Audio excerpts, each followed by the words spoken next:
उस दिन जब अविनाश अपने दफ्तर से लौटा तो बहुत खुश दिख रहा था। उसे इतना खुश देखकर अनिता को कुछ आश्चर्य हुआ, क्योंकि वह दफ्तर से लौटे अविनाश को थका-हारा, परेशान और दुखी देखने की आदी हो चुकी थी। अविनाश का इस कदर परेशान होना बिना वजह भी नहीं था। सबसे बड़ी वजह तो यही थी कि पिछले 10 सालों से वह इस कंपनी में काम कर रहा था, पर उसे आज तक एक भी प्रमोशन न मिला था। वह कंपनी के मैनेजर को अपने काम से खुश करने की पूरी कोशिश करता, पर उसे आज तक असफलता ही मिली थी। प्रमोशन न होने के कारण उसे वेतन इतना कम मिलता था कि मुश्किल से घर का खर्च चल पाता था। उसकी कंपनी बहुत मशहूर थी और वह अपना काम अच्छी तरह से समझ गया था, इसलिए वह कंपनी छोड़ना भी नहीं चाहता था। अनिता अविनाश के दुखी और परेशान रहने की वजह जानती थी, पर वह कर ही क्या सकती थी। उस दिन अविनाश को खुश देखकर उससे रहा नहीं गया। वह चाय का कप अविनाश को पकड़ाकर अपना कप लेकर बगल में बैठ गई और उससे पूछा, क्या बात है, आज बहुत खुश लग रही हो। बात ही खुश होने की है, तुम सुनोगी तो तुम भी खुश होगी। अरे ऐसी क्या बात हो गई है, जल्दी बताओ। कंपनी का मैनेजर बदल गया। आज नए मैनेजर ने कंपनी का काम संभाल लिया। बड़ा भला आदमी है, उम्र भी ज्यादा नहीं है, मेरी ही उम्र का है, पर इतनी छोटी उम्र में मैनेजर बन जाने के बाद भी घमंड उसे छू तक नहीं गया है। आज उसने सभी कर्मचारियों की एक मीटिंग ली। उसमें सभी विभागों के हेड भी थे। उसने कहा कि यह कंपनी हम सभी लोगों की है, इसे आगे बढ़ाने में हम सभी का योगदान है। हम सब एक परिवार के सदस्यों की तरह हैं, हमें एक दूसरे की मदद करनी चाहिए। कंपनी के किसी भी सदस्य को कोई परेशानी हो तो वह मेरे पास आए। मैं वादा करता हूँ सभी की बातें सुनी जाएंगी और जो सही होगा वह किया जाएगा। आखिर में उसने कहा कि इस इतवार को मेरे घर पर कंपनी के सभी कर्मचारियों की पार्टी है। आप सभी अपनी पत्नियों के साथ आएं ताकि हम सब लोग एक दूसरे को अच्छी तरह से जान और समझ सकें। लगता है अब मेरे दिन भी बदलेंगे। तुम चलोगी न? तुम ले चलोगे तो क्यों नहीं चलूंगी, कहकर मुस्कुराते हुए अनिता वापस रसोई में चली गई। कंपनी के कर्मचारियों की संख्या 100 से अधिक थी, जिनके रात के खाने का प्रबंध था। मैनेजर ने अपने घर के सामने एक बड़ा सा शामियाना लगवाया था। मैनेजर अपनी पत्नी के साथ शामियाने के दरवाजे पर ही उपस्थित था और आने वाले मेहमानों का स्वागत कर रहा था। मेहमान एक एक करके आ रहे थे और मैनेजर से अपना परिचय नाम और काम के जिक्र के साथ दे रहे थे। अविनाश ने भी मैनेजर से हाथ मिलाया और अनिता ने उनकी पत्नी को नमस्कार किया। अचानक मैनेजर की निगाह अनिता पर पड़ी तो उसके मुंह से निकला, अरे अनिता, तुम यहाँ कैसे? अनिता भी चौंक उठी। उसके मुंह से बोल तक न फूटे। पहचाना नहीं? मैं अनिरुद्ध। पहचान गई, तुम काफी बदल गए हो। हर आदमी बदल जाता है, पर तुम नहीं बदली, आज भी वैसे ही दिख रही हो, कहते हुए अनिरुद्ध ने अपनी पत्नी की तरफ संकेत किया। अनिता, ये है अंजलि मेरी पत्नी, और तुम्हारे पति कहाँ हैं? अनिता ने अविनाश को आगे करके इशारा किया और अंजलि को अभिवादन कर उससे बातें करने लगी। अब तक सिमटा हुआ अविनाश सामने आकर बोला, सर, मैं हूँ अविनाश, आपकी कंपनी के एड विभाग में सहायक। ये तो बड़ी अच्छी बात है, कहते हुए अनिरुद्ध ने अंजलि से कहा, अंजलि, ये है अनिता। बचपन में हम दोनों एक ही सरकारी कॉलोनी में रहते थे और एक ही स्कूल में एक ही क्लास में पढ़ते थे। इनके पिताजी पापा के बॉस थे, पर आज उल्टा है, आप अविनाश के बॉस के भी बॉस हैं, कहकर अनिता हंस पड़ी। नहीं, हम लोग आज से बॉस और माथत के बजाय एक दोस्त के रूप में काम करेंगे। क्यों अविनाश, ठीक है ना? खैर, और बातें किसी और दिन करेंगे, आज तो बड़ी भीड़ भाड़ है, कहते हुए अनिरुद्ध अन्य मेहमानों की तरफ मुखातिब हुआ, क्योंकि अब तक कई मेहमान आकर खड़े हो चुके थे। पार्टी समाप्त होने पर अन्य लोगों की तरह अविनाश और अनिता भी वापस अपने घर लौट आए। अविनाश बहुत खुश था, उससे अपनी खुशी संभाले नहीं संभल रही थी। सोते समय अविनाश ने अनिता से पूछा, क्या ये सच है कि मैनेजर साहब तुम्हारी कॉलोनी में रहते थे और तुम्हारी क्लास में पढ़ते थे? इसमें झूठ की क्या बात है? जब पिताजी की नियुक्ति जौनपुर में थी तो हमारी कोठी की बगल में ही अनिरुद्ध का क्वार्टर था और अनिरुद्ध मेरी ही क्लास में पढ़ता था। अनिरुद्ध पढ़ने में तेज था, इसलिए वह आज तुम्हारी कंपनी में मैनेजर बन गया और मैं पढ़ने में कमजोर थी, इसलिए तुम्हारी बीवी बनकर रह गई, कहकर अनिता मुस्कुरा तो पड़ी, पर यह मुस्कुराहट जीवन की दौड़ में पिछड़ जाने की कसक को भुलाने के लिए थी। अविनाश तो किसी और दुनिया में मशगूल था। उसे इस बात की बड़ी खुशी थी कि मैनेजर साहब उसकी पत्नी के पुराने परिचितों में से हैं। मैनेजर साहब इतना तो सोचेंगे ही कि मेरा प्रमोशन हो जाए। पता नहीं, लोग बड़े आदमी बनकर अपना अतीत भूल जाते हैं। नहीं अनिता, मैनेजर साहब ऐसे आदमी नहीं लगते। देखा नहीं, कितनी आत्मीयता से हम लोगों से वे मिले और ये बताने में भी नहीं चूके कि तुम्हारे पिता उनके पिता के बॉस थे। मुझे नींद आ रही है। वैसे भी कल सुबह उठकर प्रमोद को तैयार करके स्कूल भेजना है, कहकर अनिता ने नींद का बहाना बनाकर करवट बदल ली। थोड़ी ही देर में अविनाश भी खर्राटे भरने लगा। नींद अनिता की आंखों से कोसों दूर थी। उसने कुशल स्त्री की भांति अविनाश को सिर्फ इतना ही बताया था कि वह अनिरुद्ध से परिचित है। वह बड़ी कुशलता से यह छिपा गई कि दोनों एक साथ पढ़ते पढ़ते एक दूसरे को चाहने लगे थे। 12वीं कक्षा में तो दोनों ने अपने प्यार का इजहार भी कर दिया था, पर दोनों जानते थे कि उन दोनों की आर्थिक स्थिति में बहुत अंतर है और दोनों की जाति भी अलग है, इसलिए घर वाले दोनों को विवाह करने की अनुमति कभी नहीं देंगे। दोनों ने ये तय किया था कि पढ़ाई पूरी करने के बाद वे दोनों नौकरी तलाशेंगे और उसके बाद अपनी मर्जी से विवाह कर लेंगे। पर आदमी का सोचा हुआ सब कुछ होता कहाँ है। 12वीं कक्षा का परीक्षाफल भी नहीं निकला था कि अनिता के पिता का स्थानांतरण वाराणसी हो गया और अनिता और अनिरुद्ध द्वारा बनाया गया सपनों का महल ढह कर चूर हो गया। तब न तो टेलीफोन की इतनी सुविधा थी और न ही आने जाने के इतने साधन, इसलिए समय बीतने के साथ साथ दोनों को एक दूसरे को भुला भी देना पड़ा। कहते हैं कि स्त्री अपने पहले प्यार को कभी भुला नहीं पाती। आज इतने दिन बाद अनिरुद्ध को अपने सामने पाकर अनिता के प्यार की आग फिर से भड़क गई।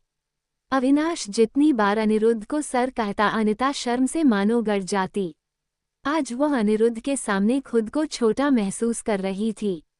उसके मन के किसी कोने में ये भी ख्याल आया कि अगर उसका पहला प्यार सफल हो गया होता तो आज वही कंपनी के मैनेजर की पत्नी होती। सभी उसका सम्मान करते और उसे छोटी छोटी चीजों के लिए तरसना न पड़ता। यही सब सोचते सोचते अनिता की आंख लग गई। अविनाश का सारा काम विज्ञापन विभाग तक ही सीमित था। विज्ञापन विभाग का प्रमुख उसके सारे काम देखता था। अविनाश को यह उम्मीद थी कि अनिरुद्ध अगले ही दिन उसे बुलाएगा और मौका देखकर वह उसके प्रमोशन की बात कहेगा। अनिता से अपने पुराने परिचय का इतना ख्याल तो वह करेगा ही। पर धीरे धीरे एक सप्ताह बीत गया और अनिरुद्ध का बुलावा नहीं आया तो अविनाश निराश हो गया। लेकिन एक दिन जब अविनाश को अनिरुद्ध का बुलावा मिला तो उसकी खुशी का ठिकाना न रहा। वह तत्काल इजाजत लेकर अनिरुद्ध के कमरे में पहुंच गया। अनिरुद्ध ने उसे बैठने के लिए इशारा किया और बोला, उस दिन काफी भीड़ थी, इसलिए कायदे से बात न हो पाए। ऐसा करो, कल छुट्टी है, अपनी पत्नी और बच्चों के साथ आओ, आराम से बातें करेंगे। एक बात और, दफ्तर में किसी को भी पता न चले कि हम लोग परिचित हैं। ये जानकर लोग तुमसे अपने कामों की सिफारिश के लिए कहेंगे और मुझे दफ्तर चलाने में दिक्कत आएगी। समझ रहे हो न? जी सर। अविनाश अभी इतना ही कह पाया था कि चपरासी कुछ फाइलें लेकर अनिरुद्ध के कमरे में आ गया। अविनाश वापस अपनी सीट पर लौट आया, पर आज वह बहुत खुश था। घर लौटकर अविनाश अनिता से बोला, आज मैनेजर साहब ने मुझे अपने कमरे में बुलाया था। कह रहे थे कि भीड़ के कारण कायदे से बातें नहीं हो पाईं, कल अपनी पत्नी और बच्चों के साथ आओ, इत्मीनान से बातें करेंगे। अनिरुद्ध से मुलाकात होने के बारे में सोच अनिता खुश तो बहुत हुई, पर अपनी खुशी छिपाकर उसने पूछा, अरे, अपनी प्रमोशन की बात की कि नहीं? कहाँ की? एक तो फुर्सत नहीं मिली, फिर कोई आ गया। खुद की प्रमोशन की बात मैं कैसे कह दूँ, यह मेरी समझ में नहीं आता। ऐसा है, कल चलेगे न तो मौका देखकर तुम ही कहना। तुम्हारी बात शायद मना न कर पाएं। मैं मौका देखकर थोड़ी देर के लिए कहीं इधर उधर चला जाऊंगा। मुझसे नहीं हो पाएगा, अनिता ने बहाना बनाया। अरे, तुम मेरी पत्नी हो, मेरे लिए इतना भी नहीं कर सकती? सोचो, प्रमोशन मिलते ही वेतन बढ़ जाएगा और अन्य सुविधाएं भी मिलेंगी। हमारी जिंदगी आरामदेह हो जाएगी। अभी तुम जिन छोटी छोटी चीजों के लिए तरस जाती हो, वे सब एक झटके में आ जाएंगी। मौके का फायदा उठाना चाहिए। ऐसे मौके बार बार नहीं आते। तुम एक बार कहकर तो देखो मेरी खातिर। ठीक है, मौका देखकर जरूर कहूंगी। अनिता समझ गई कि अविनाश प्रमोशन के लिए कुछ भी कर सकता है।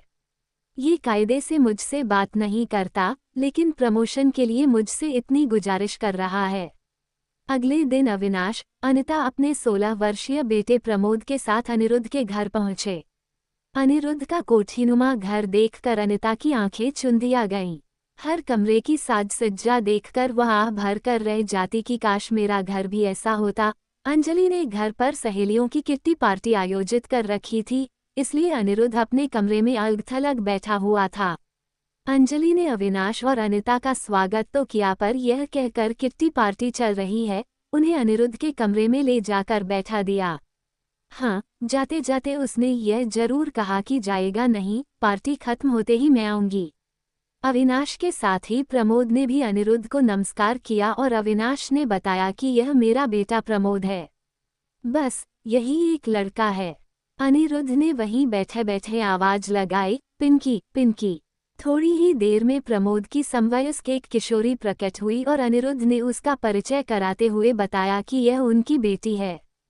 फिर कहा, पिंकी बेटे, प्रमोद को ले जाकर अपना कमरा दिखाओ, खेलो और कुछ खिलाओ पिलाओ। अनिरुद्ध का इतना कहना था कि पिंकी प्रमोद का हाथ पकड़ उसे अपने साथ ले गई। उसका कमरा सबसे पीछे था, एकदम अलग थलग। इधर अनिरुद्ध के कमरे में थोड़ी ही देर में नौकर चाय नाश्ता ले आया। इधर उधर की औपचारिक बातों के बीच चाय नाश्ता शुरू हुआ। अनिता अधिकतर चुप ही रही। वह अविनाश को ये भनक नहीं लगने देना चाहती थी कि उसकी कभी अनिरुद्ध के साथ घनिष्ठता थी। वह चुपचाप अनिरुद्ध को देख रही थी कि कितना बदल गया है वह। इसी बीच अविनाश के मोबाइल की घंटी बजी।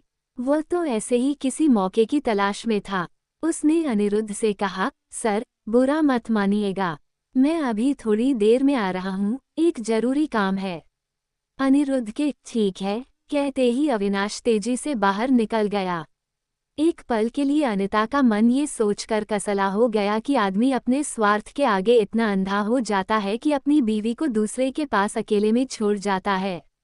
पर अगले ही पल वह अपने पुराने प्यार में खो गई। अब कमरे में केवल अनिरुद्ध और अनिता रह गए। थोड़ी देर के लिए तो वहां एकदम शांति व्याप्त हो गई। दोनों में से किसी को कुछ सूझ ही नहीं रहा था कि क्या कहे। वक्त जैसे थम गया था। बात अनिरुद्ध ने ही शुरू की, मैंने सपने में भी नहीं सोचा था कि हम फिर मिलेंगे। मैंने भी। अनिरुद्ध खड़ा हो गया था, तुम नहीं जानती कि मैंने तुम्हारी याद में कितनी रातें रो रो कर बिताईं। पर क्या करता, मजबूर था। पढ़ाई पूरी करने और नौकरी करने के बाद मैं तुम्हारी खोज में एक बार वाराणसी भी गया था। वहां पता लगा तुम्हारी शादी हो गई है।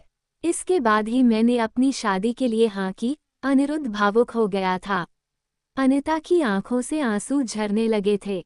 उसने बिना एक शब्द कहे अपने आंसुओं के सहारे कह दिया था कि वह भी उसके लिए कम नहीं रोई है। अनिरुद्ध ने देखा कि अनिता रो रही है, तो उसने अपने हाथों से उसके आंसू पोंछकर उसे सांत्वना दी।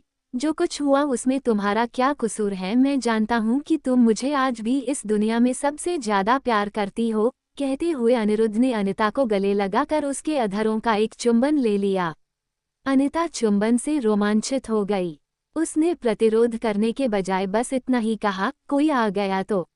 अनिरुद्ध समझ गया कि अनिता को भी पुराने प्रेम प्रसंग को चलाए रखने में कोई आपत्ति नहीं है। बस सब कुछ छिपाकर सावधानीपूर्वक करना पड़ेगा। सॉरी यार, इतने दिनों बाद तुम्हें अकेले पाकर मैं अपने आप को रोक नहीं पा रहा हूँ। धीरज रखो, सब हो जाएगा, कहकर अनिता ने अपनी मादक मुस्कान बिखेरते हुए हामी भर दी। बदले में अनिरुद्ध भी मुस्कुरा पड़ा। अनिता को लग रहा था कि आज उसका पुराना प्रेम उसे वापस मिल गया। पर इस प्रेम प्रसंग को चलाए रखने के लिए यह जरूरी था कि अविनाश की प्रमोशन हो जाए। इसी प्रमोशन के लिए तो अविनाश उसे आज अनिरुद्ध के यहाँ लाया और उन्हें एकांत में छोड़कर चला गया।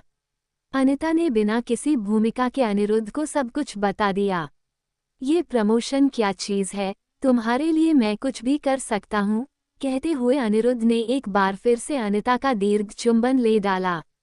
अनिता ने कोई प्रतिरोध नहीं किया और बनावटी नाराजगी दिखाते हुए बोली, मैंने कहा न सब कुछ हो जाएगा। मैं तो शुरू से ही तुम्हारी हूँ, थोड़ा धीरज रखो और अपने पास से रुमाल निकालकर अनिरुद्ध के मुंह पर लगी लिपस्टिक पोंछने लगी। फिर यह कहते हुए अंजलि के कमरे की तरफ मुड़ गई, यहाँ बैठना ठीक नहीं। पता नहीं तुम क्या कर बैठो। अविनाश काफी देर बाद लौटा। आते ही वह फिर आने का वादा करके अनिता और बेटे के साथ वहां से चल पड़ा। उससे रहा नहीं जा रहा था। वो रास्ते में ही अनिता से पूछ बैठा, क्या हुआ, प्रमोशन के लिए कहा कि नहीं।